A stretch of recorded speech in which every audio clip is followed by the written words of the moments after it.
about those Buckeyes, to turn the phrase a little bit?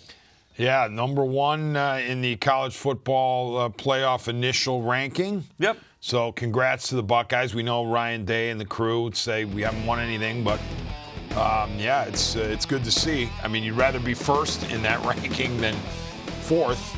Well, you see, and you know what, at the end of the day, you're there as long as you take care of business, you don't fall out of it. But Ohio State, LSU, Alabama, Penn State. Now, the interesting thing, LSU, number 2, an Ohio kid at quarterback, Joe Burrow. Penn State at number 4, an Ohio kid, Sean Clifford from Xavier, at quarterback. And, of course, Burrow was at Ohio State and transferred out when Haskins took away the thing. And it's just really interesting. As always, you know, kind of loaded up with some SEC teams. Interesting, Clemson. What's your read on Clemson? Not in that initial 4. Yeah, well, first of all, we know that LSU and Alabama are playing this weekend. I would expect the winner of that game to become number 1 in the following CFP poll. It won't be Ohio State's fault that they get knocked down. It's just that 2 and 3 playing each other, the winner of that you would expect to be number 1, while Ohio State has essentially a bye against Maryland. But Clemson is in a decent spot. I think I liked what the committee did to basically put everybody on notice that we are going to grade your victories as well as any potential losses, and we're going to penalize you for a bad victory, which Clemson had against North Carolina. Almost lost the game, but still, Clemson's in a really good spot because they have a favorable schedule. It looks like they're going to win out. They're playing much better than they were at the time they met North Carolina and escaped that night or that afternoon. So I think Clemson is going to ultimately be one of the top 4. But to have them outside the 4, I like the message that it sends. Do you like the reaction? Are you surprised by the reaction Dabo Swinney had? You know, basically didn't like it, which wouldn't expect him to like it, but, you know, the whole disrespected, that kind of thing. Is that a message to his team? I mean, you know Dabo will use that. I mean, he's one of those coaches that will use the slightest of slights to motivate his crew. You'd probably already say, hey, you know what, they think we're number 5. Oh, we'll show them. Oh, that's a terrible Dabo. But, Clemson's going to be fine because you look at what's in front of them. Wake Forest might give them a game for a half.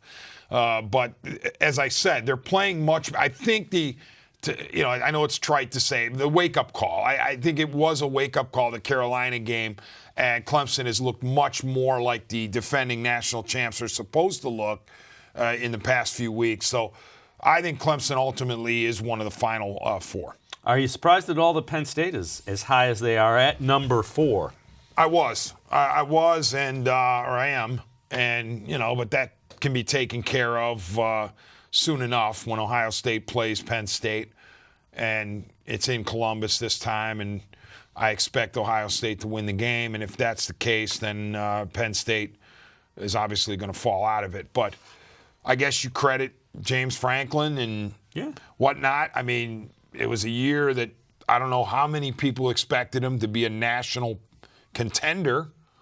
So hats off to him, but I don't think it's going to last. And it's kind of interesting, two Big Ten teams in the top 4, in the initial top 4. Again, it changes quite a bit, but you know, all of you heard is, you know, the Big Ten isn't quite where the SEC is, where the ACC is, and a lot of that's because it's top heavy with Alabama, Clemson, and those kind of things. Yeah, and it is good. I mean, to have the conference that Ohio State's in, because I'm looking at everything through the Ohio State lens. It's good to have that conference represented. And you don't just have Ohio State and Penn State. In the top 20, I believe it's 6 because you have Wisconsin at 13, Michigan 14, and then Minnesota 17, Iowa 18, I believe it is. It's something like that. It's interesting how Penn State is going to P.J. Fleck and facing him this weekend as a 7-point favorite. Fleck gets the monster extension to keep him in Minnesota. The Gophers are undefeated. A lot of people say, well, it's a softer undefeated, but still they're undefeated. And we'll see what happens with Penn State and Minnesota. I think it'll be a tough game because Minnesota's no joke. I mean, I'm not just saying it because they're undefeated. I expect Penn State to prevail, but it is good to have a conference that is strong, because then at the end, when the committee's looking at potential tiebreakers and saying, all right, what's a separator, strength of conference is a factor. Without question. And, Ryan Day talked to the media about the Buckeyes earning that #1 spot, and it's nice, but the Buckeyes aren't getting carried away with it at all. I think it's for the fans. I mean, it doesn't mean anything to us, because if we lose this weekend, we're not going to be in the top 4, that's for sure. So what matters is where we're at once we're done with the season, the regular season. So none of that really matters to us. Aren't you a little curious? Not really. Because, again, it doesn't matter if we don't continue to win, then what matters is the record at the end of the season and where you rank at the end. So that does not matter to us. Right front, Don? 8 games into the season, Coach, what's your biggest concern right now? I mean, obviously, you got 4 games to go in the regular season, but what do you guard against them? Well, I think that at this time of the season, you're into November, and crazy things can happen. So we have to continue to stay focused on the things that have got us at this point, and the discipline, the toughness, taking care of the football, tackling, because kids are impressionable in nowadays, and everybody wants instant gratification. And at this point of the year, only thing that works is continuing to go back to the things that have worked. And we just can't get bored with that. We have to continue to embrace that, understand how important it is, and that's a huge part of being tough, is being disciplined enough to do the same things week in and week out and not stray from that, or stray from that, and start to fray as a team.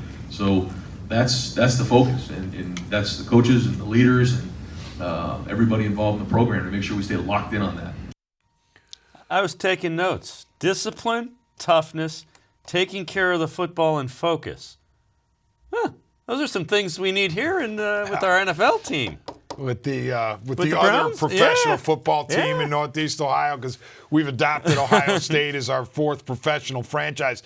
I like what Ryan Day's saying there, but again, as we mentioned with Clemson, I think the committee is putting everybody on notice that it's not just losses that could hurt you. It is not good victories, or if you struggle against a bad team, you are going to be punished for it. Doesn't mean that you have to blow out a bad team 62-0. You have to run up the score. You'll know by the end of the game whether you struggled against that team or whether you won convincingly and then took your feet off the gas and had third stringers in. People will know that. But you can't have substandard competition giving you a game into the 4th quarter. It's they refer to it as the eye test. So the eye test is alive and well, at least with this college football playoff committee. I would agree. That's a very good thing, I would think, without question. When you put things in computers and they spit them out, a lot of times it just doesn't work out. It's a mathematic formula. It doesn't truly tell you what a football team is. Right. I hear you.